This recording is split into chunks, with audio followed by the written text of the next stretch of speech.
मंगलाचरण करेंगे। ओम नमः सिद्धेभ्यः, जय श्री ओम नमः सिद्धेभ्यः, जय श्री ओम नमः सिद्धेभ्यः। मंगलम भगवान वीरो, मंगलम गौतमो गणी, मंगलम कुंद कुंदाद्यो जयंधर्मोस्तु मंगलम। सर्वमंगल मांगल्यम सर्वकल्याणकारकम, प्रधानम सर्वधर्माणां जैनम जयतो शासनम, जैनम जयतो शासनम, जैनम जयतो शासनम। तो हमारा मूल ग्रंथ परमात्म प्रकाश चल रहा है, जिसके रचयिता हैं श्रीमद् योगेंद्र देव जी, और उसमें दूसरे अध्याय के 28वें दोहे के बाद जहाँ सम्यक दर्शन की चर्चा हुई थी, तो हम और दूसरी सहायक पुस्तकों के सहारे, जैसे मोक्ष मार्ग प्रकाशक में 9वां अध्याय में विशेष रूप से सम्यक दर्शन का वर्णन है, तो वो चर्चा हम कर रहे हैं इसलिए क्योंकि हमको उससे थोड़ी क्लैरिटी और बढ़ जाएगी, और बहुत सिंपल शब्दों में उन्होंने पंडित टोडरमल जी ने दिया है, तो वो अपन रेफरेंस के लिए उसमें से पढ़ रहे हैं। इसमें कल अपन ने पढ़ा था कि जो मूल बात थी, बोल को छोटी सी थी, मैं आपको शेयर करूंगा स्क्रीन।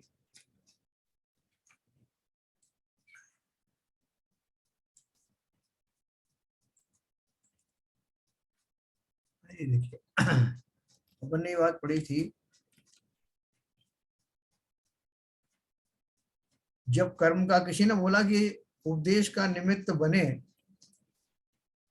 और अपना पुरुषार्थ करे तो कर्म का नाश होता है ना। मंद कषाई व्यक्ति है, देखो इसके ऊपर की लाइन और अपन पढ़ते हैं, उन्होंने बहुत अच्छी सीक्वेंस बताई, तो उतनी सीक्वेंस से उनका एक पैराग्राफ पढ़ोगे तो आपको सम्यक दर्शन की पूरी प्रक्रिया मालूम पड़ जाएगी। ऐसे कई कई पैराग्राफ में उन्होंने कंडेंस माल हमको दिया। उन्होंने क्या दिया कि यहाँ पर ने पढ़ा था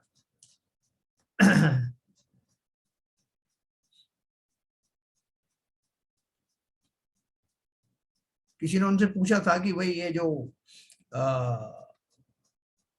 उपदेश तो सब लोग सुनते हैं, लेकिन सबको तो लाभ होता नहीं है, तो इसलिए ये उपदेश कार्यकारी होगा, ये कहना है कि कहाँ तक सही है। तो उन्होंने बोला था कि देखो, उपदेश भी किसको देना, उपदेश भी किसको दिया जाता है, क्योंकि एक इंद्रिय आदि चीज जो है वो तो किसी तरह से चिंतन विचार शक्ति उनमें होती नहीं। और रहा सवाल सैनी पंचेंद्रीय जीवों का, उनमें जो है बड़े त्रिंश जीव भी हैं, और मुख्य रूप से मनुष्य लोग हैं, तो उनमें विचार शक्ति भी होती है, और दूसरा उनको उपदेश आदि के निमित्त भी कभी मिल जाते हैं। तो उन्होंने बोला कि ऐसी विचार शक्ति वाला व्यक्ति, प्राणी, उचित समय में जब उसके रागादि कषाय मंद हो, उस दशा में अगर उसको यथा योग्य उपदेश का निमित्त मिले तो काम हो जाता। तो क्या क्या चीज चाहिए? विचारशील व्यक्ति हो, सैनी पंचेंद्री जो हम सब हैं। दूसरा, राग आदि जिसके मंद हो, जिस काल में मंद हो, हमेशा तो जो है तीव्र होते नहीं, और ज्यादातर जैन लोगों के तो बाय एंड लार्ज मंद ही होते हैं। और जिस प्रोसेस से, जिस प्रक्रिया से हम गुजर रहे हैं, उस प्रक्रिया में तो अभी जिस समय हमारे राग कितने मंद हैं, राग भी मंद है, कषाय भी मंद है, और ऐसे समय में हम सदगुरुओं का जो उपदेश हमको सुनने को, पढ़ने को मिल रहा है, तीनों चीजें मिल गई, इसके अलावा और क्या चाहिए हमें? वास्तव में उसका बहुमान नहीं आता कि इतनी इन तीनों चीजों का सुमेल हमें अभी इस पर्याय में, इन क्षणों में मिल रहा है। तो उन्होंने क्या बोला कि भाई देखो, कई बार ऐसा होता है कि परिस्थिति ऐसी होती है कि बहुत तीव्र आपका जो है राग का उदय चल रहा है, तीव्र कषाय चल रही हैं, घर में झगड़े हो रहे हैं, आसपास ये हो रहा है, शरीर जो है वो रोगी हो गया हो, घर में धन धान्य आदि नहीं हो, इस तरह की जो समस्याएं जब होती हैं तो उसे तीव्र उदय कहते हैं, जिसमें जीव को विचार शक्ति के योग्य समय मिलता नहीं। लेकिन अगर विचार शक्ति के योग्य समय मिल रहा है और उपदेश आदि भी मिल रहे हैं, तो समय को व्यर्थ मत गंवाना। उसके लिए उन्होंने एक उदाहरण दिया था ना, देखो कि कर्मों का जो उदय है हमेशा एक जैसा नहीं रहता। अगर एक जैसा रहे तो सब जो कर्मों का उदय आएगा तो जीव भी अब उदय काल में उससे जुड़ेगा, फिर से नए कर्म बांधेगा उसी तीव्रता वाले या उससे ज्यादा तीव्रता वाले। फिर जब वो उदय में आएंगे तो फिर वो रागादि युक्त हो जाएगा। तो ऐसे कैसे निकले संसार से? तो उन्होंने यही बताया था कल कि कर्मों का उदय हमेशा एक जैसा नहीं आता, कभी बहुत तीव्र होता है तब तो आप कुछ कर नहीं पाएंगे, लेकिन जब मंद हो, अपने को ही मालूम पड़ता है कि मंद राग चल रहा है, मंद मंद कषाय चल रही है, अपन को खुद भी समझ में आता है। उस काल में अगर हम रुचिवान हैं और वास्तविक दिशा में उस रुचि का प्रयोग करें तो हमारा कल्याण हो जाता है। आप देखेंगे कि सम्यक दर्शन प्राप्त करने की इस पूरी प्रक्रिया में उन्होंने क्या कहा कि जीव का काम तो तत्व निर्णय करने का ही है, बाकी के सारे काम अपने आप हो जाते हैं। तो तत्व निर्णय कैसे करें, इसके पूरे चैप्टर में तत्व निर्णय करने के बारे में ही बताया गया। तत्व का अर्थ भी बताया, तत्वार्थ सिद्धांत का अर्थ बताया, और उसके बाद वो तत्व निर्णय कैसे करें और व्यवहार सम्यक पूर्वक निश्चय सम्यक दर्शन की प्राप्ति कैसे होती है, ये पूरी प्रक्रिया अपन समझेंगे बहुत सरल शब्दों। तो देखो उन्होंने ये कहा, इस अवसर में जो जीव पुरुषार्थ से तत्व निर्णय करने में उपयोग लगाने का अभ्यास रखें, उनके विशुद्धता बढ़ेगी, उससे कर्मों की शक्ति हीन होगी, कुछ काल में अपने आप दर्शन मोह का उपशम होगा, तब तत्वों की यथावत प्रतीति आएगी। मैंने कल आपको बताया था कि कई बार अपन को लगता है कि ये सब्जेक्ट कुछ समझ में नहीं आ रहा तो हम छोड़ दें उसको, बोले नहीं, आप अभ्यास जारी रखिए। थोड़े समय के बाद में क्या होगा कि जब आप उसमें मैकेनिज्म समझना, जिस समय मैं अपनी रुचि पूर्वक जिनेन्द्र देव की कही हुई बातों में अपने उपयोग को लगाता हूं पूरे कंसंट्रेशन के साथ जितनी मेरी शक्ति है, तो क्या होता है कि जो जो कठिन बात है वो मुझे अभी जो समझ में नहीं आ रही थी, लेकिन मेरा उपयोग उस तरफ लगने से मेरे रागादि ढीले हो जाते हैं, कषाय मंद हो जाती हैं, तो उससे क्या होता है, शुद्धि बढ़ जाती है, और शुद्धि बढ़ने की वजह से वो जो समझ में नहीं आ रहा था वो अब क्षयोपशम भी बढ़ गया ज्ञान का। तो वो ज्ञान का क्षयोपशम बढ़ने से अब आप देखोगे कल के मुकाबले में आज ज्यादा समझ में आया, फिर आप लगे हुए उसी अभ्यास में, तो फिर आपकी वही विशुद्धि होगी, राग आदि की मंदता होगी और ज्ञान का क्षयोपशम ज्यादा होगा। तो परिणाम स्वरूप वो शब्द जो आपने कल परसों पढ़े थे या जो धारा चल रही थी, अब वो और ज्यादा स्पष्ट समझ में आ रहा है। ऐसा करते करते इस प्रोसेस में आपने क्या किया, सिर्फ अभ्यास जारी रखा। उस अभ्यास जारी रखने में ही ये सारी प्रक्रियाएं होंगी, कर्मों का शमन होगा, ज्ञान का उगाड़ ज्यादा होगा, और ज्यादा उगाड़ होने से जब वास्तविक उतना ज्ञान हो गया जिससे कि वो बात बिल्कुल स्पष्ट समझ में आने लग गई, तो आपका सीधा सीधा काम हो गया, अपने आप सम्यक दर्शन प्राप्त करने योग्य जो विचार शक्ति है वो प्रकट हुई। जो आपने पढ़ा या सुना उसके उससे भाव भाषण वैसे ही कि वैसा हुआ जैसा कि सुन रहे हैं, और उधर कर्मों में भी अपना संक्रमण आदि शुरू हो गया। तो ऐसा करके आपको बहुत शीघ्र जो है वो सम्यक दर्शन की प्राप्ति होती है। सम्यक दर्शन का क्या है, अर्थ क्या है? सम्यक दर्शन कोई डिग्री थोड़े, सम्यक दर्शन का अर्थ है कि ऐसा करते करते आपको वस्तु का स्वरूप, वस्तु में भी कौन सी वस्तु, अपनी जीव की आत्मशक्ति के बारे में, आत्मा के स्वरूप के बारे में आपको स्वरूप एकदम क्लियर होने लगता है, और आत्मा के क्लियर हुए स्वरूप के प्रति श्रद्धा का नाम ही सम्यक दर्शन। ये सारी घटनाएं अपन सम्यक दर्शन के बारे में कई बार सोचते हैं, अरे बहुत मुश्किल काम है साहब, ये कैसे होगा? क्यों नहीं हो सकता? जब नारकियों को नरक में हो सकता है, तेरे अंशों को पशुगति आदि में हो सकता है, तो मैं तो मनुष्य हूँ, जैन कुल में जन्म लिए लेने वाला, लगभग श्रावक बन गया मैं, और अत्यंत रुचि हुई है मुझे अपने स्वरूप को जानने की और उस सुख की प्राप्ति करने की जो कि निर्बाध रूप से निरंतर मुझे मिलने वाला है। इतनी सारी योग्यताएं, इतनी सारी अनुकूलताएं मिलने के बाद मुझे क्या करना है? सिंपल तत्व अभ्यास करना है, जो हम कर रहे हैं। ठीक है, तो देखो आगे कहते हैं, इस अवसर में जो जीव पुरुषार्थ से तत्व निर्णय करने में उपयोग लगाने का अभ्यास रखें, उनके विशुद्धता बढ़ेगी, उससे कर्मों की शक्ति हीन होगी, कुछ काल में अपने आप दर्शन मोह का उपशम होगा। अपन बोलते साहब मोहिनी कर्म की वजह से ये सब हो रहा है, वो अपने आप होने लगेगा, उसका शमन भी होगा। तब तत्वों की यथावत प्रतीति आएगी, तब मैं उस लेवल तक पहुंच जाऊंगा कि बातें मुझे फौरन समझ में आने लगे। सो इसका तो कर्तव्य मात्र तत्व निर्णय का अभ्यास ही है। इसी से दर्शन मोह का उपशम तो स्वयमेव होता है, उसमें जीव का कर्तव्य कुछ नहीं है। तथा उसके होने पर जीव के स्वयमेव सम्यक दर्शन होता है। और सम्यक दर्शन होने पर श्रद्धांत तो यह हुआ कि मैं आत्मा हूं, मुझे रागादिक नहीं करना, परंतु चारित्र मोह के उदय से रागादिक होते हैं। अभी चारित्र मेरा जो है अर्थात कषायें पूरी ताकत के साथ जीवंत हैं, तो उन कषायों में मंदता लाने के लिए भी बोल रहे हैं कि आपको परेशान होने की जरूरत नहीं है। हमने सम्यक दर्शन यानी सम्यक श्रद्धा लाने के बाद एक बात तो निश्चित कर लिया कि मैं आत्मा हूं और मुझे राग आदि से बचना है, राग आदि नहीं करना है। कषाय भी जो पड़ी हुई हैं उनसे किसी तरह से मुक्त होना है। परंतु अभी आपका चारित्र मोहिनी कर्म का उदय है, दर्शन मोहिनी चला गया, सम्यक दर्शन हो गया, चारित्र मोहिनी बाकी है अभी, तो कषाय बाकी है। तो अब उनसे कैसे निपटेंगे? तो क्या बताया उन्होंने, वहां तीव्र उदय हो तब तो विषय आदि में प्रवृत्तता है, और मंद कषाय मंद उदय हो तब अपने पुरुषार्थ से धर्म कार्यों में व वैराग्य आदि भावना में उपयोग को लगाता है। उसके निमित्त से चारित्र मोह मंद हो जाता है।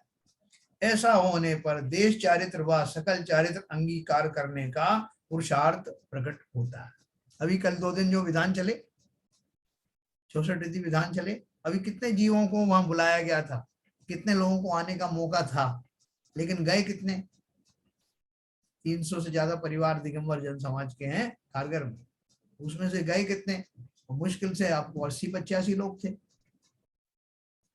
तो अब आप ये देखिए 300 परिवार में अगर 2-2 लोग भी होंगे तो 600 तो कम से कम हो ही गए। 600 में से 80-85 लोग उसमें उस उद्देश्य से गए, इंद्र इंद्राणी बने, और भी बाकी लोगों ने भी अपनी यथायोग भी प्रेजेंट रहे हो, लेकिन जो भी गए वो मंद कषाई लोग ही जा पाए। जिनके कषाय तीव्र थे, जिनको लगता था क्या करना है, अपने आराम में खलल पड़ेगा, कौन जाएगा गर्मी में इधर से उधर और वहां क्या हो जाएगा, ऐसा जिनका चिंतन चल रहा था वो नहीं गए, वो जा भी नहीं पाएंगे। लेकिन जो चले गए उनकी गारंटी है कि उनके कषाय जाने के समय भी मंद थे और वहां जाने के बाद और मंद हुए होंगे, ये निश्चित है। अब ऐसे समय में बहुत सारे लोगों के परिणाम ऐसे भी हो जाते हैं। जब जिनेंद्र देव की प्रतिमा देखी, इतने लोगों द्वारा भक्ति भाव देखा करा, तो बहुत सारे लोगों के उन भावों में दृढ़ता आने लगती है। जैसे अभी वहां पर एक वो नरेंद्र जी थे ना, जो इस मंदिर में आते थे, अभी पुराने वाले मंदिर में आते थे, रोज अभिषेक और वो शांति धारा करते थे, निरंतर खड़े कोने में खड़े रह करके वो सब करते रहते थे, किसी से ज्यादा बात भी नहीं करते थे। करते करते उनके भावों में इतना उत्कृष्टता आई कि उन्होंने ऑलमोस्ट डिक्लेयर कर दिया एक दिन कि मैं तो बहुत जल्द गृहस्थ छोड़ने वाला हूँ, गृहस्थ दशा को छोड़ने वाला हूँ। लोगों ने उनका जो है अनुमोदना की, समापन के उनका उनको संबोधन भी दिया, उन्होंने भी संबोधित किया कि भाई मेरे ऐसे भाव बनना है। तो कहने का अर्थ क्या है, यहाँ जो अपन को पंडित जी ने बताया कि जब ऐसे मंद कषाय आते हैं तो उसका लाभ लेना चाहिए। उस समय होने वाले कोई भी अनुष्ठान आदि हैं, कोई धार्मिक क्रियाएं, कहीं प्रवचन चल रहा है, कहीं स्वाध्याय आदि चल रहा है, तो उससे अवश्य जुड़ जाना। आप 1-2 दिन के लिए भी मान लो कहीं आप गए हैं, ऐसी जगह समागम मिल गया, तो वो उसको छोड़ना मत, क्योंकि वो आपका फिर उसमें निरंतरता में बदल जाएगा।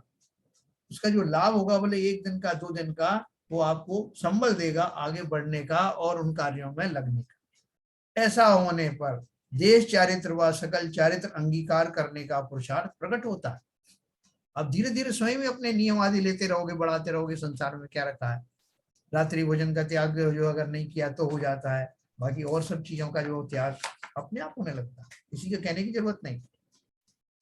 ऐसा होने तथा चारित्र को धारण करके अपने पुरुषार्थ से धर्म में परिणति को बढ़ाए, वहां विशुद्धता से कर्म की शक्ति हीन होती है, अपने आप होती है, उससे विशुद्धता बढ़ती है और उससे कर्म की शक्ति और हीन हो जाती है।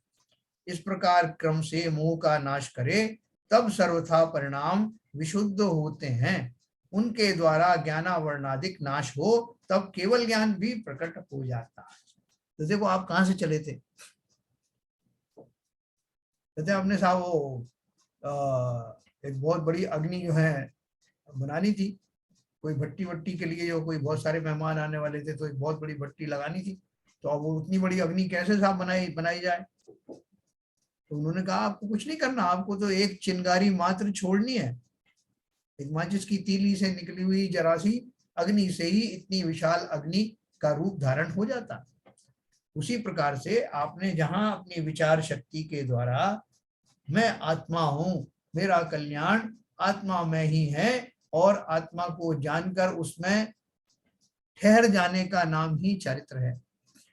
जब मैं इस प्रक्रिया को जान जाऊंगा और उस ओर बढ़ूंगा, ये मान करके कि सुख मेरा इसी में ही है, सुख नाम का गुण आत्मा में ही है और कहीं है नहीं, तो सब काम हो गया। बहुत आसान है, अपन को लगता नहीं है, इतना आसान है कि हमको विश्वास नहीं होता।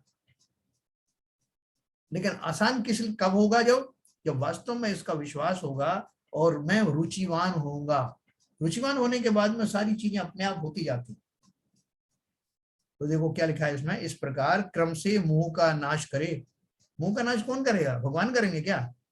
भगवान के पास जाके रोज जय जय नाथ परम गुरु रोज चिल्लाते रहो, तो वो कहेंगे भैया जैसे हमने किया वैसे आप करिए, हमने तो रास्ता बता दिया। आप ना, कोई भगवान किसी को कुछ देता नहीं, लौकिक तो छोड़ो, पारलौकिक दोनों में से कोई भी किसी को कुछ देता नहीं, स्वयं को ही वो अपने प्रयत्नों से, अपने पुरुषार्थ से प्राप्त करना होता। तब सर्वथा परिणाम विशुद्ध होते हैं, उनके द्वारा ज्ञानावरणादिक नाश भी हो जाते हैं और केवल ज्ञान का प्रकट होता है। पूरी प्रक्रिया अपन ने पढ़ी। पश्चात वहां बिना उपाय अघाती कर्म का नाश करके, घाती कर्म नाश हो गए, अनंत बन गए, उसके बाद 4 अघाती कर्म अपने आप अबुद्धि पूर्वक समय आने पर नष्ट हो जाते हैं और वो जीव अनंत से सिद्ध बन जाता है। प्रक्रिया यही रही, प्रक्रिया में कोई अंतर नहीं। पश्चात वहां बिना उपाय अघाती कर्म का नाश करके शुद्ध सिद्ध पद को प्राप्त करता। इस प्रकार उपदेश का तो निमित्त बने और अपना पुरुषार्थ करे तो कर्म का नाश होता है। फिर देखो अब इन्होंने एक क्वेश्चन पूछा था ना, तो मैं आपको फिर से रिपीट करूंगा। उन्होंने क्या बोला था, तथा जब कर्म का उदय तीव्र हो तब पुरुषार्थ हो नहीं सकता, ये अपन जानते हैं। मैंने उस आपको उदाहरण दिया उसका, ऊपर के गुणस्थानों से भी गिर जाता है।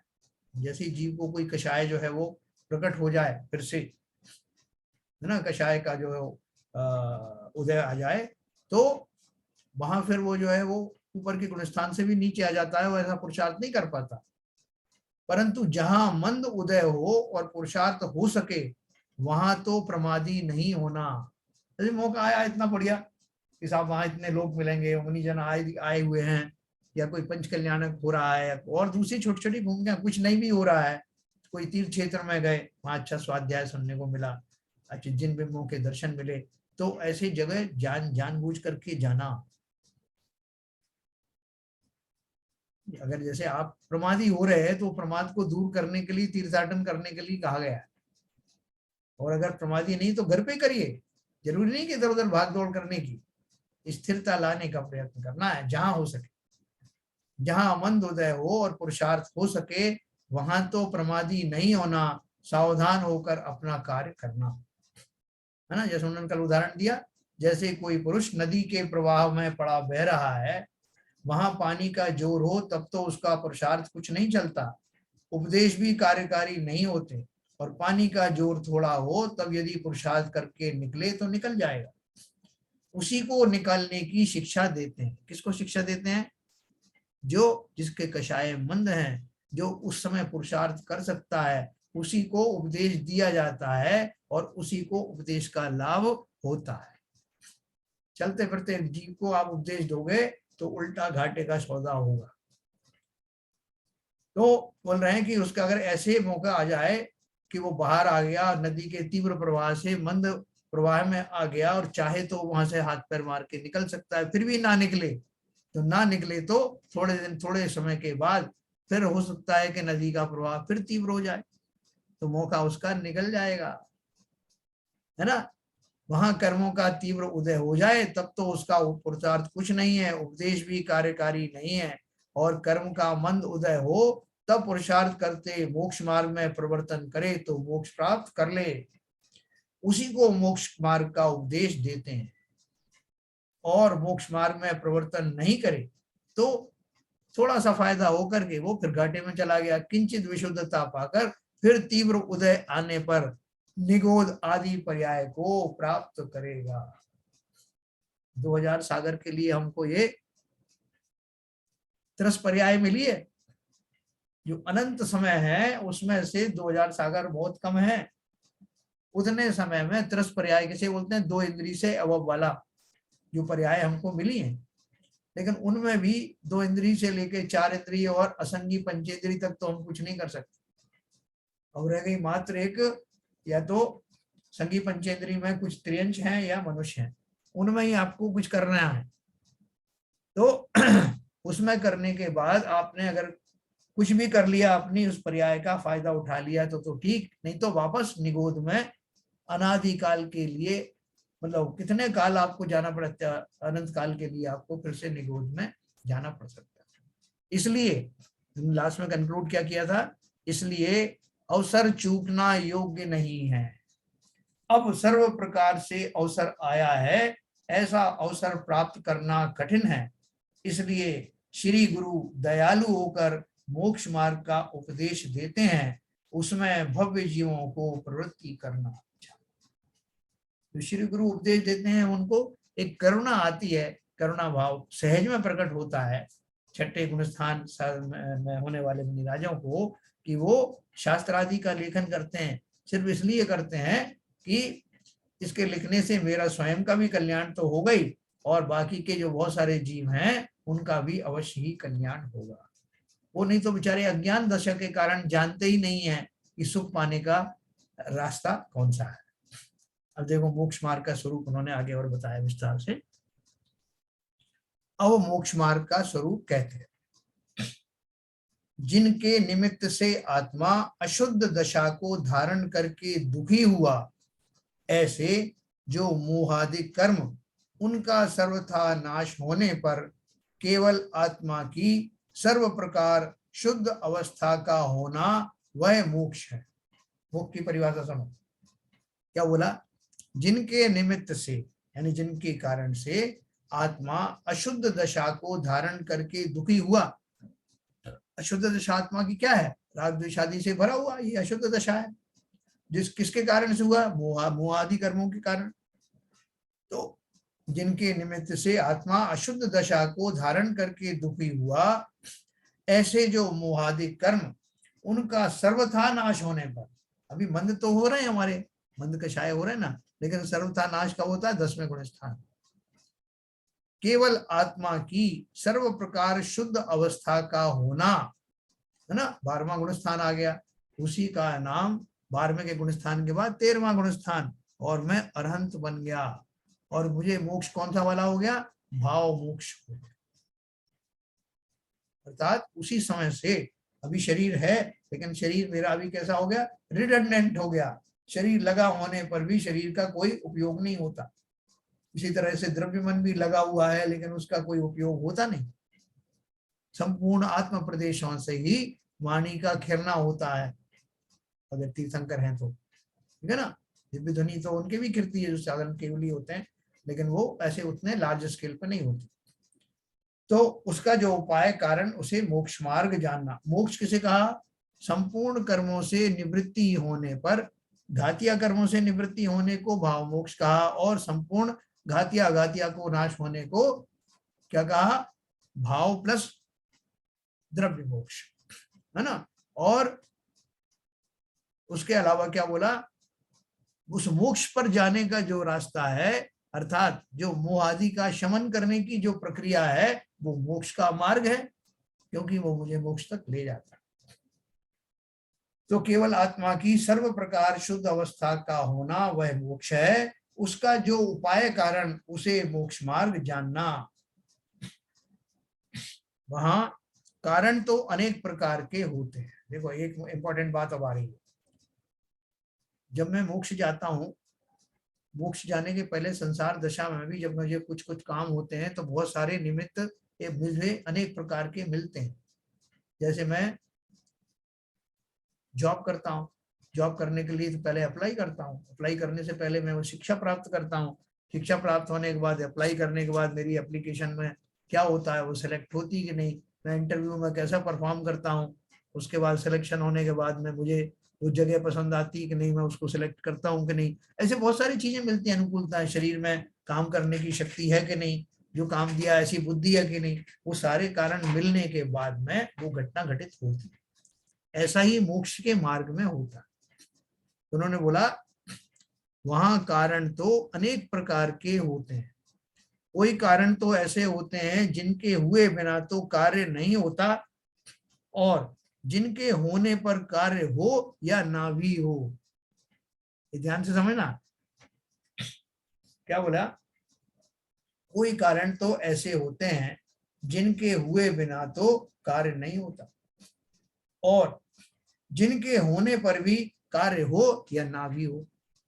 जैसे मुनि लिंग धारण किए बिना तो मोक्ष होता नहीं, परंतु मुनि लिंग धारण करने मात्र पर मोक्ष होता भी है और नहीं भी होता। जब जब मोक्ष होगा मुनि लिंग धारण करके ही होगा, लेकिन मुनि लिंग धारण कर लिया तो गारंटी नहीं कि आपको मोक्ष मार्गी हो ही जाओगे, है ना। तो इसलिए उन्होंने क्या बोला, जैसे मुनिलिंग धारण किए बिना तो मोक्ष नहीं होता, परंतु मुनिलिंग धारण करने पर मोक्ष होता भी है और नहीं भी होता। तथा कितने ही कारण ऐसे हैं कि मुख्यतः तो जिनके होने पर कार्य होता है, परंतु किसी के बिना हुए भी कार्य सिद्धि होती है। कुछ कारण कैसे होते हैं कि वो जो कारण होते हैं बहुत लोगों को उन कारण से फायदा हो जाता है, उन वो काम करने से ही उनको वो फायदा मिलता है, और कुछ ऐसे होते हैं जो वो काम ना भी करें तब भी उनको फायदा हो जाता है। ऐसे कौन से कारण है, देखो होता है। पहला वाला तो आप समझ गए कि मुनिलिंग धारण तो कर लिया, मुनिलिंग धारण किए बिना मोक्ष किसी को हुआ नहीं, कभी होगा भी नहीं, लेकिन मुनिलिंग धारण करने मात्र से मोक्ष हो जाएगा इसकी गारंटी नहीं, जब तक कि आप उसमें भावलिंग सहित नहीं विचरेंगे। तो इसलिए उन्होंने दोनों चीज लगा दी शर्त। फिर आप क्या बताया कि कितने ही कारण ऐसे हैं कि मुख्यतः तो जिनके होने पर कार्य होता है, परंतु किसी के बिना हुए भी कार्य सिद्धि होती है। जैसे अनशन आदि बाह्य तप का साधन करने पर मुख्यतः मोक्ष प्राप्त करते हैं। ये मुनिराज है, तो मुनिराज को बाहर में देखोगे आप तो वो क्या करते हुए पाए जाएंगे कि वो उपवास आदि करते हैं, तपस्या में बैठते हैं, बहुत सारे जो है बाह्य आचरण करते हैं, पंच महाव्रत का पालन करते हैं, तो वो पालन करते हैं, तो ऐसा करने वाले मुख्य रूप से मोक्ष जाते हैं। परंतु भरत आदि के बाह्य तप किए बिना ही मोक्ष की प्राप्ति हुई। भरत ने क्या किया, कपड़े उतारे और उतारते ही उनको एक अंतर्मूर्त में ध्यानस्थ होते ही केवल ज्ञान हो गया। जो मुनि जो है वर्षों वर्षों तक आदिनाथ भगवान ने 1000 साल तक तपस्या की, उस तपस्या में ये सब पंच महाव्रत का पालन और जो है सब वो क्या बोलते हैं परिचय जय आदि सब किया, तपस्चरण किए, उत्तम संयम आदि धारण किए, तब जाके 1000 साल में उनको केवल ज्ञान हुआ। किसी को 12 दिन में, किसी को 6 दिन में ऐसे हुआ। लेकिन भरत को जैसे एक कपड़े उतारते उतारते कहते ना, उनको केवल ज्ञान हो गया, अर्थात उन्होंने वो सब बीच की भूमिकाओं की उनको जरूरत नहीं पड़ी, वो स्थिरता आ गई आत्मा में, वो अंतर्मूर्त तक एक स्थिरता बनी रहने की, जो जिसके लिए तपस्चरण हो रहा था उनकी उनको आवश्यकता नहीं पड़ी। क्यों? क्योंकि उसके पहले ही उनकी तैयारी पूरी हो गई। वो गृहस्थ अवस्था में, श्रावक अवस्था में ही उतने वैराग्य के लेवल से भर गए थे कि अब ध्यानस्थ होते ही और आत्मा का स्वरूप सम्यक दर्शन तो हो ही गया था, तो इसलिए आत्मा का स्वरूप स्पष्ट रूप से दिखाई दे रहा था, और जैसे ही उन्होंने अपना उपयोग समेट कर उसमें लगाया, काम हो गया।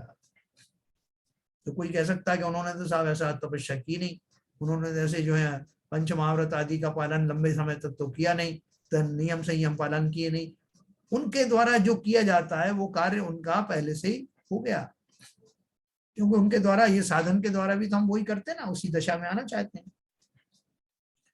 तो इसलिए उन्होंने दिया कि कितने ही कारण ऐसे हैं कि उनके बिना भी कार्य सिद्धि हो जाती है, तथा कितने ही कारण ऐसे हैं जिनके होने पर कार्य सिद्धि होती ही होती है। अगर वो है तो होगा ही होगा। वो कैसे कारण है? और जिनके न होने पर सर्वथा कार्य सिद्धि नहीं होती, जैसे सम्यक दर्शन ज्ञान चारित्र की एकता होने पर तो मोक्ष अवश्य ही होता है, और उनके न होने पर सर्वथा मोक्ष नहीं होता, ऐसे यह कारण कहे। उनमें अतिशय पूर्वक नियम से मोक्ष का साधक जो सम्यक दर्शन ज्ञान चारित्र का एक ही भाव, यानी कंबाइंड, जिसमें दर्शन भी हो, ज्ञान भी हो, चारित्र भी हो, ऐसा तीनों का कंबाइंड फॉर्म है, उसी को मोक्ष मार्ग जानना। इन सम्यक दर्शन, सम्यक ज्ञान, सम्यक चारित्र में अगर एक भी ना हो तो मोक्ष मार्ग नहीं होता। जिनके ना होने से मोक्ष नहीं होता और जिनके होने से मोक्ष अवश्य होता है, ऐसा ये रत्नत्रय वाला धर्म है। वही सूत्र में कहा है, तत्वार सूत्र पढ़ा ना, तत्वार सूत्र नंबर 1 सबसे पहला सूत्र क्या है? सम्यक दर्शन ज्ञान चारित्राणि मोक्ष मार्ग। ये प्रसिद्ध सूत्र है। इस सूत्र की टीका में कहा है, किसने कहा है? आचार्य उमा स्वामी ने, कि यहाँ मोक्ष मार्ग ऐसा एक वचन कहा, उसका अर्थ यह है कि तीनों मिलने पर एक मोक्ष मार्ग है, अलग अलग तीन मार्ग नहीं है। तो ऐसा आप तो सम्यक दर्शन पकड़ लो, मैं सम्यक ज्ञान पकड़ लेता हूं, और तीसरा आदमी सम्यक चारित्र ले लेगा, अपन तीनों मिल करके मोक्ष में चढ़ जाएंगे। बोले मोक्ष मार्ग अलग अलग नहीं है, इन तीनों का होना ही, इन तीनों का समन्वय होना ही रत्नत्रय कहा जाता है, और वही मोक्ष का मार्ग है। यहाँ प्रश्न है कि असंयत सम्यक दृष्टि के तो चारित्र नहीं है, उसको मोक्ष मार्ग हुआ है या नहीं हुआ है? असंयत मतलब सम्यक दर्शन तो हो गया जिसने अभी विधिवत अनुव्रत आदि धारण नहीं किए, अनुव्रत महाव्रत धारण नहीं किए, उसे असंयत कहते हैं। तो ऐसा नहीं कि वो स्वच्छंदाचारी है, लेकिन उसने फॉर्मल तौर पर वो नियम धारण नहीं किए, ऐसे उसके भाव भी नहीं आए चारित्र मोह के कारण। तो उन्होंने प्रश्न किया कि ऐसा सम्यक दृष्टि जिसके अभी चारित्र प्रकट नहीं हुआ है, फॉर्मल चारित्र नहीं आया है, उसको मोक्ष मार्ग हुआ है या नहीं हुआ? समाधान दिया है, मोक्ष मार्ग उसके होगा, यह तो नियम हुआ, इसलिए उपचार से इसके मोक्ष मार्ग हुआ भी कहते हैं। जो समय दृष्टि हो गया है वो अवश्य ही मोक्ष जाएगा, ये तो हुआ नियम है। जैसे कोई प्रिंस बन गया, युवराज बन गया, उसको डिक्लेयर कर दिया गया कि वो युवराज है, तो लोग उसको पहले से ही राजा कहने लगते। इसलिए कह रहे हैं कि भाई राजा तो ये बनेगा ही बनेगा, युवराज डिक्लेयर हो गया। तो बोले अभी हो गया क्या? बोले हुआ नहीं है, लेकिन नियम है। ऐसे ही यहाँ अगर कोई सम्यक दृष्टि हो गया है, भले ही उसने भी फॉर्मल अनुव्रत महाव्रत धारण नहीं किए हैं, तब भी इवन अगर उसका सम्यक दर्शन बीच में छूट भी गया है, तब भी गारंटी है कि वो अवश्य मोक्ष, एक दिन अवश्य मोक्ष जाएगा। नियम है, ऐसा बढ़िया नियम का लाभ लेना है ना हमको। एक बार अपने होशो हवास में सम्यक दर्शन प्राप्त करके तो देखो आप। उसमें जैसे बोलते हैं ना कि एक बार कोई एमएलए बन गया, एमपी बन गया, तो उसकी पेंशन फिक्स हो गई था, जीवन भर पेंशन मिलेगी उसको। तो इसलिए लोग कोशिश करके एक बार बन जाते। दृष्टि बनो ना, एक बार अपने होशो हवास में बनो तो काम हो गया, जीवन भर पेंशन मिलेगी। क्या पेंशन मिलेगी? कि वो जो अगर आपका उस समय के भाव कहीं चले भी गए हैं, तो ज्यादा से ज्यादा अर्ध पुद्गल परावर्तन से पहले पहले वो जीव फिर सम्यक दर्शन प्राप्त करेगा, और थोड़े ही समय में मोक्ष को भी प्राप्त करेगा। इसलिए लाभ ही लाभ है। मात्र सम्यक दर्शन अपने होश और हवास में इसी पर्याय में प्राप्त कर लेना। और इस नियम के माफिक उसको अवश्य मोक्ष उसका निश्चित हो गया, पक्का हो गया। मोक्ष मार्ग उसके होगा यह तो नियम हुआ, इसलिए उपचार से इसके मोक्ष मार्ग हुआ भी कहते हैं। तो बोले भाई साहब वो फला फला आदमी सम्यक दृष्टि है, उनको मोक्ष मार्ग की कहें क्या? बोले अवश्य कह सकते हैं, क्योंकि वो मोक्ष अवश्य जाएगा। परमार्थ से सम्यक चारित्र होने पर ही मोक्ष मार्ग होता है। बहुत से लोग लड़ाई करने लगे, क्या बात कर रहे हो आप, बिना चारित्र के कैसे मोक्ष हो जाएगा? उनके तो अभी चारित्र हुआ नहीं, सम्यक दृष्टि जरूर है। तो बोल रहे हैं कि भाई हम किस अपेक्षा से बोल रहे हैं, भले ही उनके चारित्र अभी प्रकट नहीं हुआ, लेकिन होगा अवश्य, मोक्ष तो जाएगा उसी तरीके से, लेकिन उसका बीजारोपण हो गया है, इस अपेक्षा से कहते हैं। परमार्थ से सम्यक चारित्र होने पर ही मोक्ष मार्ग होता है। जैसे किसी पुरुष को किसी नगर में चलने का निश्चय हुआ, तैयारी कर रहा है, तो उसने बोला उसको, इसलिए उसको व्यवहार से ऐसा भी कहते हैं कि यह उस नगर में जा रहा है। कि भाई साहब क्या कर रहे हो? साहब भोपाल जा रहा हूं। अरे अभी तो आप घर में बैठे हो। घर में तो बैठा हूँ, तैयारी कर रहा हूँ ना। तो तैयारी कर रहे होंगे, गए कहाँ अभी? आप बोल रहे मैं भोपाल जा रहा हूँ। जा रहा हूँ का मतलब तो ये कि आप रास्ते में हो गई। बोले ये भी तो रास्ता ही है। उस भूमिका में अलग अलग स्टेजेस में मैं जहां कहीं भी हूँ, व्यवहार से ऐसा ही कहा जाता है ना। भोजन जो है बन रहा है, तो किसी महिला ने जो है अपने उसकी तारतम्य लगाना शुरू किया। तो बोला क्या बन कर रही हो बहन जी? बोले भोजन बना रही हूँ। बोले अभी तो बनाया कुछ नहीं है, कपड़े बदले। लेकिन वो किसके लिए किए हैं, उसके पीछे लक्ष्य क्या है, उस लक्ष्य को देखा जाता है, और वो प्रक्रिया में वो सब चीजें आएंगी। इसलिए उन्होंने कहा परमार्थ से मार्ग में गमन करने पर ही चलना होगा। वास्तव में तो उसी प्रकार असंयत सम्यक दृष्टि को वीतराग भाव रूप मोक्ष मार्ग का श्रद्धान हुआ, इसलिए उसको उपचार से मोक्ष मार्गी कहते हैं। हम और आप सब मोक्ष मार्गी बनने वाले हैं। जो हमारी रुचि है ना, निरंतर रुचि जो बनी हुई है सुनने समझने में, वो अवश्य इस बात का द्योतक है कि मैं भी जा रहा हूं। कहाँ जा रहे हो? मैं भी मोक्ष जा रहा हूं। बोले अरे कुछ नहीं, अभी तो आपको सम्यक दर्शन भी नहीं हुआ, वो भले ही नहीं हुआ, मैं उसी प्रक्रिया के लिए तो ये सब स्वाध्याय कर रहा हूं। तो क्या बताया? उसी प्रकार असंयत सम्यक दृष्टि को वीतराग भाव रूप मोक्ष मार्ग का श्रद्धान हुआ, इसलिए उसको उपचार से मोक्ष मार्गी कहते हैं। परमार्थ से वीतराग भाव रूप परिणमित होने पर ही मोक्ष मार्ग होगा। पूरी मंजिलें तो वही पार करनी पड़ेंगी। तथा प्रवचन सार में भी तीनों की एकाग्रता होने पर ही मोक्ष मार्ग कहा है। इसलिए यह जानना कि तत्व श्रद्धान ज्ञान बिना तो रागादि घटाने से मोक्ष मार्ग नहीं है, और रागादि घटाए बिना तत्व श्रद्धान ज्ञान से भी मोक्ष मार्ग नहीं है। देखो ये दोनों बात कैसे समझना। इसलिए यह जानना कि तत्व श्रद्धान और ज्ञान के बिना, यानी सम्यक दर्शन ज्ञान आदि के बिना तो राग आदि घटाने से मोक्ष मार्ग नहीं है। राग आदि कैसे घटा दिया आपने? आपको ये उसका स्वरूप तो समझ में आया नहीं, यानी आपको सम्यक दर्शन हुआ नहीं, और सम्यक दर्शन नहीं हो सम्यक ज्ञान भी नहीं हुआ। तो क्या हो गया? बोले नहीं साहब ये भले ही नहीं हुआ हो, लेकिन मेरा राग कम हो गया।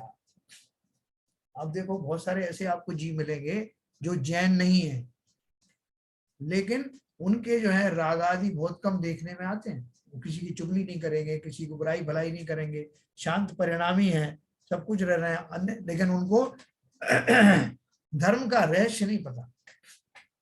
क्रियाकलाप तो वैसे करते हुए पाए जाएंगे कि जैनी भी क्या करे, ऐसे सबसे शांत भाव से बात करना, अच्छे व्यवहार रखना, अच्छा आचरण का पालन करना, लेकिन इतने मात्र से उनको, चूंकि उनके जो उनको तत्व श्रद्धान और ज्ञान नहीं है, इतने मात्र से रागादि अगर घट गए तब भी मोक्ष मार्ग नहीं है, क्योंकि आत्मा का स्वरूप समझा नहीं, वस्तु स्वरूप समझा नहीं। इसलिए इतने मात्र से मोक्ष मार्ग नहीं है। और रागादि घटाए बिना तत्व श्रद्धान ज्ञान से भी मोक्ष मार्ग नहीं है। राग तो मेरे पूरे पीक पर चल रहे हैं, बहुत मेरी द्वेषादि चल रहे हैं, लोगों से क्रोध भी करता हूँ, सब कुछ करता हूँ, लेकिन ये मानता हूं कि साहब मैं आत्मा हूं, मैं ये मानता हूं कि ये ठीक नहीं है, लेकिन उसके ऊपर चलता बिल्कुल भी नहीं हूं। बाह्य क्रियाएं करता रहता हूं और सबसे कहता भी रहता हूं कि साहब जो हमें मोक्ष जाने वाला हूं मैं, और मुझे मालूम है कि आत्मा क्या होती।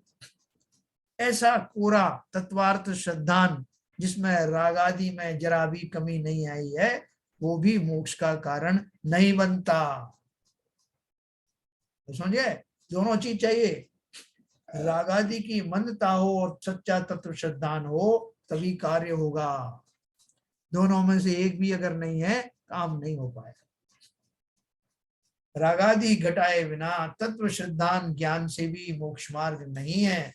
तीनों मिलने पर साक्षात मोक्ष मार्ग होता है। राग द्वेषादि कषायों में कमी हो, तत्वों का सच्चा स्वरूप समझ में आए, उसकी मेरी मान्यता में वैसा आए, आत्मा के स्वरूप का पूरी तरह से उसका ज्ञान हो, और तब उस आत्मा के उस स्वरूप में निरंतर चिंतन में मैं मग्न हो जाऊं, अर्थात चारित्र की पूर्णता प्रकट हो। ये तीनों की एकता के बिना आज तक कोई मोक्ष गया नहीं, और मैं भी ऐसे ही जाऊंगा, इसी प्रक्रिया से जाऊंगा, लेकिन वो प्रक्रिया अपने आप होगी। मेरा काम तो फिलहाल क्या करना है, तत्वार्थ श्रद्धान करना, उसका अभ्यास करना, बस। बाकी सब काम अपने आप होने वाला। अब इसका निर्देश लक्षण निर्देश और परीक्षा द्वार से निरूपण करते हैं। परीक्षा द्वारा कैसे, वहां सम्यक दर्शन, सम्यक ज्ञान, सम्यक चारित्र मोक्ष का मार्ग है, ऐसा नाम मात्र कथन, वह तो निर्देश जानना। शास्त्रों में आपको आदेश दे दिया, मुनि महाराज ने भी आदेश दे दिया कि भैया 3 चीजें हैं, इनको जरा ध्यान रखो, सम्यक दर्शन, सम्यक ज्ञान, सम्यक चारित्र है, ये मोक्ष का मार्ग। ये आपको एक अंडरलाइन करके बता दिया गया, ये आपको निर्देश कर दिया गया कि ये तीनों की एकता मोक्ष मार्ग है, इसलिए इनका उपाय करना। उपाय करने की बात भी नहीं कही, खाली परिभाषा बता दी कि सम्यक दर्शन, सम्यक ज्ञान और सम्यक चारित्र मिलाकर मोक्ष का मार्ग है, दैट्स ऑल। अब आगे, तथा अति व्याप्ति अव्याप्ति असंभव पने से रहित हो, और जिससे इनका पहचाना जाए सो लक्षण जानना, उसका जो निर्देश अर्थात निरूपण, सो लक्षण निर्देश जानना। ये मैं आपको कल बताऊंगा इसके बारे में, अति व्याप्ति क्या होती है, अव्याप्ति क्या होती है, और असंभव नाम का दोष क्या होता है। अपन ने एक बार इसकी चर्चा की थी, आपको बहुत आनंद आएगा, लेकिन अभी मैं आपको अनम्यूट करूंगा, जो अपन ने पढ़ा है उसकी चर्चा करते हैं।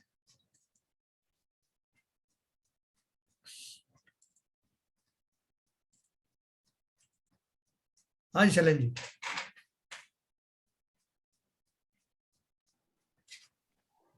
जी, ठीक लग रहा है?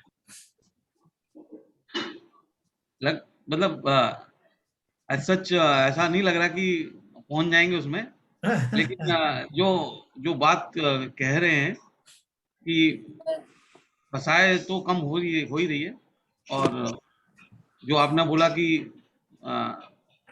आनंद जो आता है, जैसे कहते हैं कि किसी चीज को पढ़ने में, स्वाध्याय में और उसमें क्रियाओं में, तो वो आनंद जो है बढ़ रहा है धीरे धीरे, उसमें रुचि बढ़ रही है। तो निश्चित रूप से ये तो नहीं कह सकते क्योंकि अभी असंभव है, लेकिन ऐसा कुछ इस भौम में पर्याय में तो सुख का भोग रहे हैं, क्योंकि एटलीस्ट कसाय नहीं होने से, कम होने से सुख की अनुभूति रहती है। कषाय हमको कम हुए हैं क्या पहले के मुकाबले में, कैसे पता? नहीं, वो तो बैरोमीटर आपके पास में 100% रहता है, यदि आप निश्चित रूप से देखना चाहो अपने ऊपर, हाँ, कि भाई आपको पहले क्या लगता था और आज क्या लगता है, आपको पता लगेगा। कभी कभी जैसे आपको पता लग जाता है इमीडिएटली कि आपके साथ में क्या घटित हुआ है और आपकी क्या क्रिया होनी चाहिए थी और क्या क्रिया हुई है, इमीडिएटली पता लगता है। देखो एक पिक्चर्स में डायलॉग आता है कि वो जो हीरो है वो किसी से कहता है कि इससे पहले कि मेरा अंदर का जानवर जागृत हो जाए, यहाँ से निकल जाओ। आपने सुना होगा ये डायलॉग। हाँ जानवर पिक्चर का है। इसका अर्थ क्या है? इसका अर्थ क्या है? उसको पता है कि मेरे अंदर में पशुता भी है, मेरे अंदर ऐसी तीव्र जो है वो कषाय भी हैं, जो अगर ऐसे मौके पर उजागर हो जाती हैं, उठ करके खड़ी हो जाती हैं, ये उसको पता। ठीक है ना? तो अब वो कंपेयर करेगा अपना कि जो उन्होंने जिस भाव के साथ उस समय एक डायलॉग बोला था, आगामी सालों में हो सकता है कि उसका वो पशुता में काफी कमी आ गई हो। पशुता का अर्थ उसका कषाय से ही है। तो वो जो कषायों की कमी है उसको महसूस हम कर सकते हैं, लेकिन उसकी टेस्टिंग जरूरी है। टेस्टिंग क्या है कि आप अच्छे खासे बैठे हुए हो, होटल में मिल रहे हो, हाय हेलो कर रहे हो, तो आपको मालूम ही नहीं पड़ेगा कि मेरे अंदर कोई कषाय भी है। लेकिन कभी कोई प्रतिकूल दशाएं जब आती हैं, तब आपका क्रोध कितनी डिग्री तक पहुंचता है, तब आपका लोभ वृत्ति कितनी जागृत होती है, इसका अनुमान स्वयं को भी कई बार नहीं लग पाता। लेकिन नहीं, निरंतर, हाँ अभी होता है क्या, मतलब ऐसा पता लग रहा है जैसे एकदम क्रोध आने को होता है, लेकिन इमीडिएटली ध्यान आता है कि कर क्या रहे हैं हम लोग, क्योंकि वो अभी जैसे निरंतर हम उसमें शाम को उसमें लगे हुए हैं अपने स्वाध्याय में, इसलिए यदि ये छूट जाए तो हो सकता है वापस उस प्रवृत्ति में चले जाएं।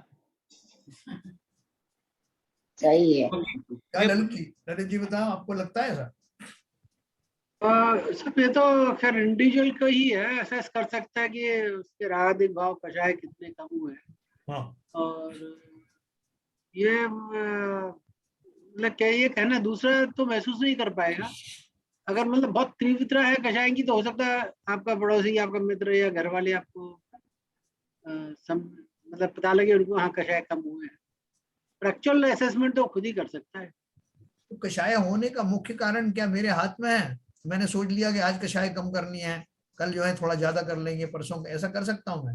नहीं, ऐसा नहीं कर सकता। वो तो उसका अपना जो भाव का जो आने का जो उसका पैटर्न है, अगर उसको कंट्रोल करता है तभी है। अगर वो भाव के को नहीं कंट्रोल कर पा रहा है हाँ। तो कषाय तो अपने हिसाब से आते रहेंगे, ऐसा मेरा सोचना है। कषाय का जो सोर्स है वो क्या है? कषाय का सोर्स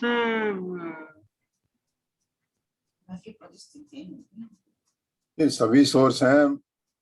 मान हो सकता है, मायाचारी हो सकती है, नहीं, तो कषाय हो गए ना, वो तो 4 कषाय हैं। देखिए लोभ हो सकता है। बेसिक जो है, बेसिक कारण जो है, बेसिक कारण कोई ना कोई इनिशिएटर तो रहता है। और ये बात सही कही है शैलेंद्र जी ने कि स्वाध्याय करने के बाद एक सामने चीज अवश्य दृश्य आ जाता है कि मैं क्या कर रहा हूँ। एक झटका जरूर लगता है, उतना तो प्रैक्टिस में आ गया है, वो बैरोमीटर से मालूम पड़ता है कि कुछ तो चेंज आ रहा है। चेंज अप्रिशिएबल है या ज्यादा है, कम है, उसकी इंटेंसिटी जो पर्टिकुलर इंस्टेंस है, जो इंसिडेंट है, उसके ऊपर डिपेंड करता है। मगर इतना तो जरूर है, चेंज आता है, खुद को महसूस होता है। तो ये बात तो आपने सही कही, लेकिन अब इसमें एक जो चीज मैं सुनना चाहता हूँ वो कुछ और है। मैं ये जानना चाहता हूँ कि वो कषायों की उत्पत्ति के मूल में क्या भाव है? मिथ्यात्व। हाँ, क्या मिथ्यात्व है? आपकी पूर्व मान्यताएं जो मानते थे कर्ता का भाव। नहीं, मिथ्यात्व है कि सही निर्णय नहीं लेते, खोटे विपरीत निर्णय। खोटा तत्व श्रद्धान हो गया।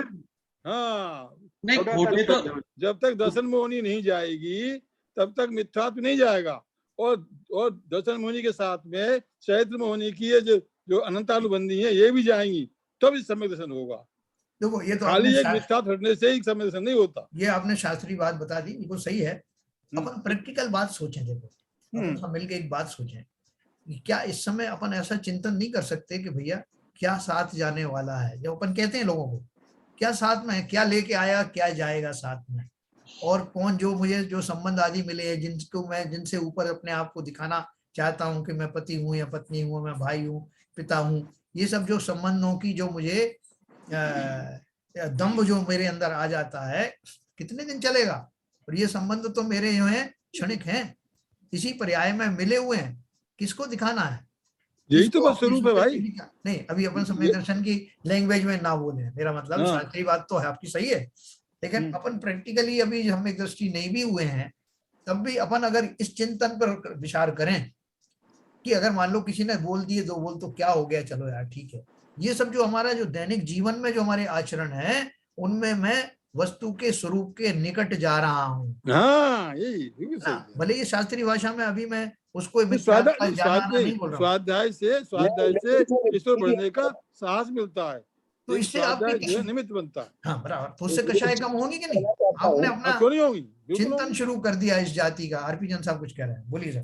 मैं तो यही कह रहा हूँ कि जब आप इंटरेक्ट करते हैं लोगों से, तो शायद इस चिंतन का आपको समय ही नहीं मिलता, आप तुरंत रिएक्ट करते हैं, कुछ मिली सेकेंड में, कुछ माइक्रो सेकेंड से, नैनो सेकेंड्स में।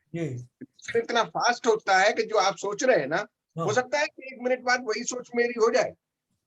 अगर आप प्रैक्टिकल कह रहे हैं भाई साहब, आप प्रैक्टिकल कह रहे हैं, बिल्कुल हो जाए जो आप कह रहे हैं, लेकिन तत्काल नहीं हो पाता है।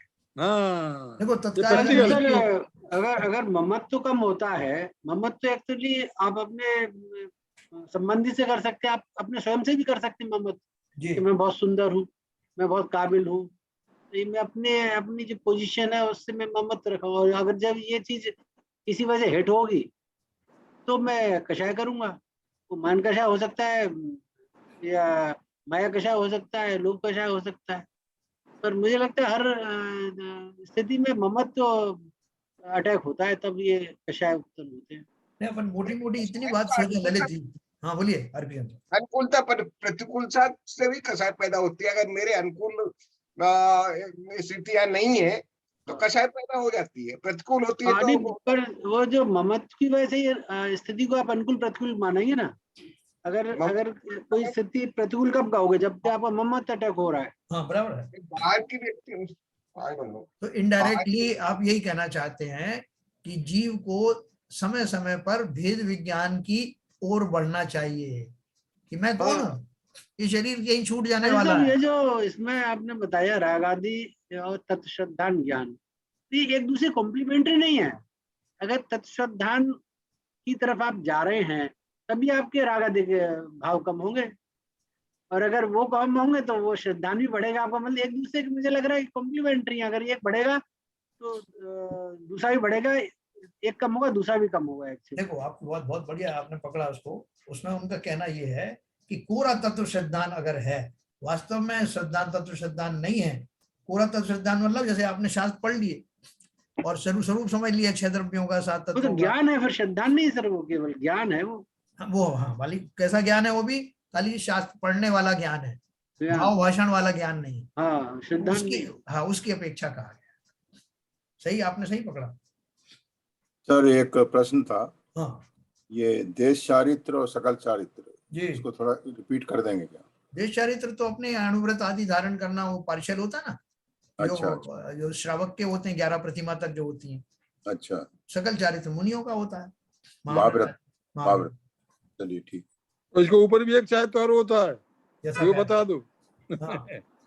यथाख्यात चारित्र, यथाख्यात चारित्र वो 10वें गुण स्थान में होता है। और होता तो मुनियों का ही है ना। ना होने नहीं, मैं बता रहा हूँ इसके ऊपर भी एक और चारित्र है, ये 2 ही चारित्र नहीं है। नहीं, वो सकल चारित्र में सब आ जाता है बाबूजी। सकल चारित्र कहने में वो सब आ जाता है। तब इसमें एक प्रश्न हो रहा है, ये जो इसमें तो भाई नहीं अलग बोलते हैं, जब भी बोलते हैं तब ये अलग ही बोलते हैं। ये सकल चारित्र है, अब ये यथाख्यात चारित्र में जा रहा है जीव। नहीं देखो, सकल चारित्र वाला ही यथाख्यात चारित्र का पालन नो डाउट, इसमें कोई शक नहीं है, ये सही है। हाँ बोलिए ललित जी। ये जो इसमें आपने बोला परमार्थ से सम्यक चारित्र होने पर मोक्ष मार्ग होता है, तो परमार्थ से सम्यक चारित्र का क्या मतलब? परमार्थ जो शब्द इसमें आपने बताया, इसमें हाँ, परमार्थ का संधि विच्छेद करो। परम अर्थ क्या है वास्तव में? एक्चुअली मैं सोचा पर मतलब दूसरा और परम अर्थ है। में यही है, एग्जैक्टली यही है। हाँ, हाँ, परम अर्थ हाँ, ऐसे करना पड़ेगा ऐसा ही है। एक्चुअली मैं पर अलग कर दिया, मैं पर मतलब दूसरा। अच्छा, ठीक है सर। तो देखो ये इतनी उत्तम बात है, मैं आपको ये बताना चाहता था। जो अपन ने डिस्कशन किया उसका सार खाली इतना मात्र है, हमको अभी कोई शास्त्रीय भाषा में ना सम्यक दर्शन हुआ है ना सम्यक ज्ञान हुआ। तो आप ये कहेंगे कि जब ये हुआ नहीं तो मैं कषाय अपनी मंद कैसे करूं, तो मैं मिथ्यात्व में पड़ा हुआ हूं। ये तो सब हो गई शास्त्रीय बात। लेकिन मिथ्या दृष्टि ही सम्यक दृष्टि बनता है, और सम्यक दृष्टि बनने की प्रक्रिया में ये जो चिंतन अपन कर रहे हैं, जो अपन ने आज चर्चा की, वो ये है कि अब मैं पहले जैसा चिंतन नहीं करता। भैया कितने दिन का है, कितने दिन रहना है? आज से कुछ दिन पहले आपसे कोई कहे कि साहब देखो ऐसा कहीं आप मर गए तो बहुत गुस्सा आता था कि किसने मरने की बात करती। और आज आप खुद ही कहते हो कि साहब ऐसा है कि 2-5 साल का जीवन और है, उसके बाद क्या रखा है। इतने साहस के साथ में, विनम्रता के साथ में, निरपेक्ष भाव से हम कहने लग गए। क्यों कहने लग गए? क्योंकि हमको समझ में आने लगा है कि जो जिसने जन्म लिया है उसका मरण भी अवश्य हो गया, उसका काल भी निश्चित है, साथ वो कुछ लेके जाएगा नहीं, जैसे भाव करेगा वैसी जो कषाय भाव आदि लेकर के जाने वाला है। संसार का कोई पदार्थ उसके काम आने वाला नहीं है। जिनसे आज बैर भाव उसने किया है वो भी उनका कुछ भी भला बुरा नहीं कर पाएगा। ऐसा चिंतन बैकग्राउंड में जब चलने लगता है तो कषाय मंद अवश्य होने लगता है। अरे बात एक बात और भी है, एक बात और भी है कि अब तक तो हम समझते थे कि हमारे करने से कुछ हो जाएगा। हाँ, तो हम जो है इसी पशु में मैं करूं, अगर मैं इसे लड़ जाऊं, मैं इसे भिड़ जाऊं, तो मैं हाथ पर चढ़ा करके और करके मैं अपनी बात मनवा लूंगा। हाँ। लेकिन अब स्वाध्याय से ये भावनाएं, ये जो निर्णय था वो चेंज हो गया। अरे भाई काम सब अपने आप होते हैं, आप तो निमित्त मात्र हैं। अगर आपकी संबोधन से कोई बदल जाता है, आपकी इच्छा अनुसार बदल जाता है, तो वो हमारी वजह से नहीं बदला, वो अपने हिसाब से बदला है। अगर ये सोच हमारी हो जाएगी तो न हमें न अनुकूल लगेगा न प्रतिकूल लगेगा, न कोई हमें बोलेगा। ये हमारी सोच जो बदलती जा रही है, बदल रही है। स्वाध्याय से हम इस ओर बढ़ रहे हैं, इसलिए हम कह रहे हैं कि हम थोड़ा आगे बढ़ गए बस। और ये हम कर सकते हैं। देखो ये चिंतन नहीं कर सकते, मुश्किल तो रही है। तो और कौन हमारे पास आया है आज?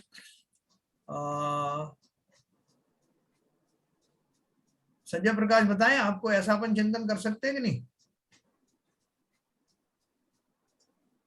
संजय प्रकाश जी हैं? हाँ सब ये अपनी जो डिस्कशन चला, हाँ अपन कर सकते हैं ऐसा चिंतन कर सकते हैं क्या? नहीं बिल्कुल सर, करना ही है। थोड़ा सा दिमाग में आता ही, जैसे बाबूजी ने बोला है, हाँ। दिमाग में अब आता है कि ठीक है बच्चों को अपन डांट रहे, सब कुछ कर रहे हैं, ठीक है, जो उसका होना वो तो होगा। हाँ। अपना काम है जो समझाना, उसको समझा दो, बाकी उसको समझ में आया तो ठीक है, नहीं आया तो ठीक है। अब मतलब मन में जो अकेल तो नहीं होती कि उसको मैं मंदिर जाने के लिए बोल रहा हूँ, अभिषेक करने के लिए बोल रहा हूँ, कर नहीं रहा है, जाता नहीं है जी। अब वो करने की मतलब नहीं है। ठीक है, एक बार टच जरूर करते बेटा, आज 14 से, आज अष्टमी है, चल रहा है, आज छुट्टी है, चलो सही कह रहे हैं। ये तो अच्छी बात है, नहीं चले तो ठीक है, ठीक है। हाँ, अब ज्यादा कोई परेशानी नहीं होती। एक मेरा क्वेश्चन है यहाँ पे जन साहब। हाँ बोलिए। जैसे पुण्य का टाइम समय चल रहा है, सारी व्यवस्थाएं बढ़िया बनी हुई हैं, अच्छी पढ़ाई लिखाई है, अच्छी नौकरियां हैं, बच्चे भी अपने मतलब अच्छे पढ़ गए हैं, तो हमको ये भान हो जाता है कि इसकी कारण हमें और फिर हम उसमें कोशिश ये करते हैं कि बेस्ट से बेस्ट हो, और वो नहीं होता तो फिर व्यतीत होने लग जाते हैं, जबकि सारी अच्छी चीज चल रही है। अभी 98% आया और 90% आया, कोई फर्क नहीं होता। हाँ। लेकिन वो 10% के ऊपर हम लोग पूरा 6 महीने खराब कर देते हैं अपना और बच्चों का। हाँ। तो ये जो हमको अनुकूलताएं मिल रही हैं और हमारी व्यवस्थाएं ठीक चल रही हैं, उससे और ज्यादा हमारा मोह बढ़ रहा है, और ज्यादा हमको मतलब बेस्ट से बेस्ट करने की होड़ लगी हुई है कि भाई मतलब झंडा नीचे होना नहीं चाहिए बिल्कुल भी। देखो ये यूक्रेन में और इसमें लड़ाई चल रही है ना, रशिया, तो क्या विचारधारा की लड़ाई चल रही है?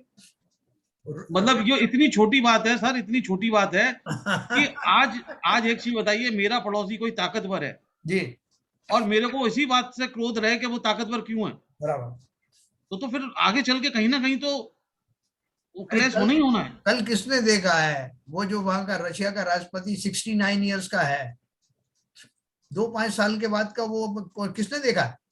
वो चला गया, उसके बाद उसके राष्ट्र के बगल में कौन आके बैठ गया, उसको क्या फर्क पड़ने वाला है? इसी तरह से वो जो दूसरा कह रहा है कि मैं बर्बाद हो जाऊंगा लेकिन इनकी बात नहीं मानूंगा, वो कितने जीवों का घात का जो है वो निमित्त बन रहा है। बहुत मरवाए। बहुत बर्बाद। नहीं नहीं, लेकिन एक चीज, जैसे आप पूरे परिदृश्य को देखें, वो तो लड़ रहे हैं, उनके तो बहुत घातक परिणाम हो रहे हैं, जिन्होंने भी लड़ाई लड़ रही है, लेकिन जो बाहर बैठे हैं उनके भी परिणाम कम नहीं है। अरे बहुत बहुत, मैं खुद अपनी बताता हूँ, अपनी मनोदशा, मुझे बड़ी आकुलता व्याकुलता होती है आजकल इन चीजों को सोच के। फिर मैं बाद में अपने स्वाध्याय के ऊपर आ जाता हूँ, तब किंचित शांति होती। हमारा मोदी बढ़िया है, तटस्थ बैठा हुआ है, कोई लेना देना नहीं भैया, शांति रखो, शांति रखो। तो चलो अपन को भी अपने अंदर में ये भाव लाना है। संसार में सब कुछ अपने आप घटित होता है। द्वारका नगरी जब भस्म होने वाली थी तो कोई उसे रोक नहीं पाया। बिल्कुल सही है। उन्हीं निमित्तों के कारण, जो निमित्त बता दिए गए थे, उन्हीं निमित्त पूर्वक हुआ। और किसी ने भी जो भी भाव की, रोकने के भाव की, ना रोकने के भाव की, जो घटना होनी वो होती है। इसलिए अपने आप को इन चीजों से महफूज रखें, सुरक्षित रखें, अपने राग आदि में कमी करें निरंतरता से। यही हमारे लिए एकमात्र लक्ष्य है। कल अपन इसके लक्षण पढ़ेंगे और इनको और विस्तार से बहुत अच्छे ढंग से आपसे चर्चा की जाएगी। समय हो गया, जिनवाणी स्तुति करें।